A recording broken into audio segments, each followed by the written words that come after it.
अथ 20 सर्गः। सताम् परिवृताम् दीनाम् निरानन्दाम् तपस्विनीम् साकारैर्मधुरैर्वाक्यैर्न्यदर्शयत रावणः माम् दृष्ट्वा नागनासोरुगूहमानास्तनोदरम् अदर्शनमिवात्मानम् भयान्नेतुम् त्वमिच्छसि कामये त्वाम् विशालाक्षि बहुमन्यस्व माम् प्रिये सर्वाङ्गगुणसम्पन्ने सर्वलोकमनोहरे देह किञ्चिन्मनुष्या वा राक्षसाः कामरूपिणः व्यपसर्पतु ते सीते भयम् मत्तः समुत्थितम् स्वधर्मो रक्षसाम् भीरु सर्वदैव न संशयः गमनम् वा परस्त्रीणाम् हरणम् सम्प्रमथ्य वा एवम् चैवमकामान् त्वाम् न च स्प्रक्ष्यामि मैथिली कामम् कामः शरीरे मे यथा कामम् प्रवर्तत देवि नेह भयम् कार्यम् मयि विश्वसि हि प्रिये प्रणयस्व च तत्त्वेन मैवम् भूः शोकलालसा एकवेणीधराशय्या ध्यानम् मलिनमम्बरम् अस्थानेऽप्युपवासश्च नैतान्यौपयिकानि ते विचित्राणि च माल्यानि चन्दनान्यगुरूणि च विविधानि च वासांसि दिव्यान्याभरणानि च महार्हाणि च पानानि शयनान्यासनानि च गीतम् नृत्यम् च वाद्यम् च लभ माम् प्राप्य मैथिली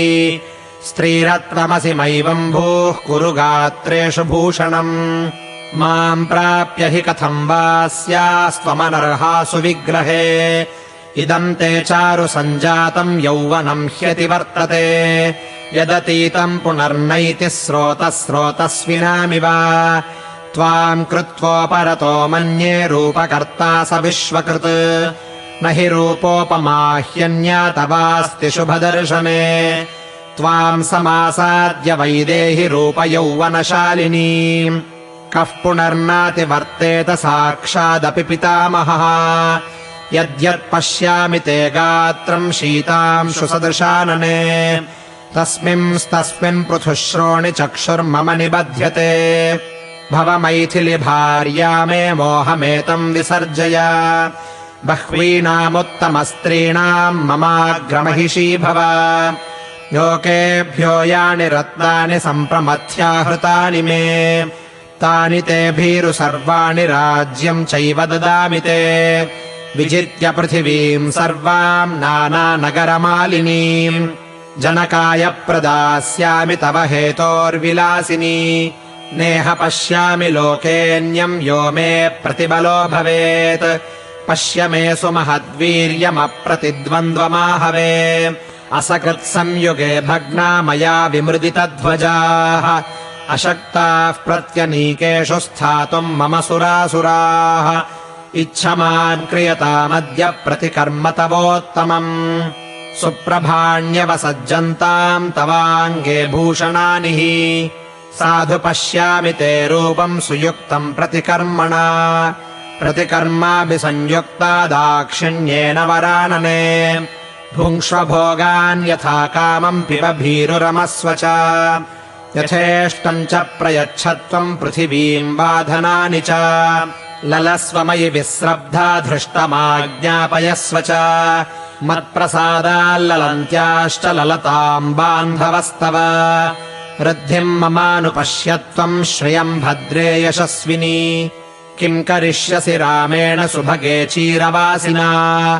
निक्षिप्तविजयो रामो गतः श्रीर्वनगोचरः व्रतीस्थण्डिलशायी च शङ्के जीवति वा न वा न हि वैदेहि रामस्त्वाम् द्रष्टुम् वाप्युपलभ्यते पुरोबलाकैरसितैर्मेघैर्ज्योत्स्नामिवावृता न चापि मम हस्तात् त्वाम् प्राप्तुमर्हति राघवः हिरण्यकशिपुः कीर्तिमिन्द्रहस्तगतामिव चारुस्मिते चारुदति चारुनेत्रे विलासिनी मनोहरसि मे भीरु सुपर्णः पन्नगम् यथा क्लिष्टकौशेयवसनाम् तन्वीमप्यनलङ्कृता त्वाम् दृष्ट्वा स्वेषु दारेषु रतिम् नोपलभाम्यहम् अन्तःपुरनिवासिन्यस्त्रियः सर्वगुणान्विताः यावत्यो मम सर्वासामैश्वर्यम् कुरु जानकी मम ह्यसितकेशान्ते त्रैलोक्यप्रवरस्त्रियः तास्त्वाम् परिचरिष्यन्ति श्रियमप्सरसो यथा यानि वैश्रवणे शुभ्रुरत्नानि च धनानि च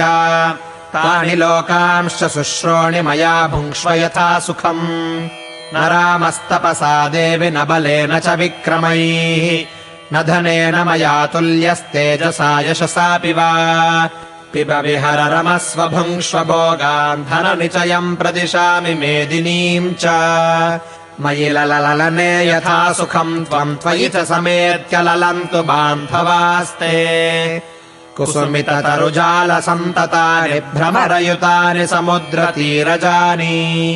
कनकविमलहारभूषिताङ्गी विहर मया सह भीरुकाननानि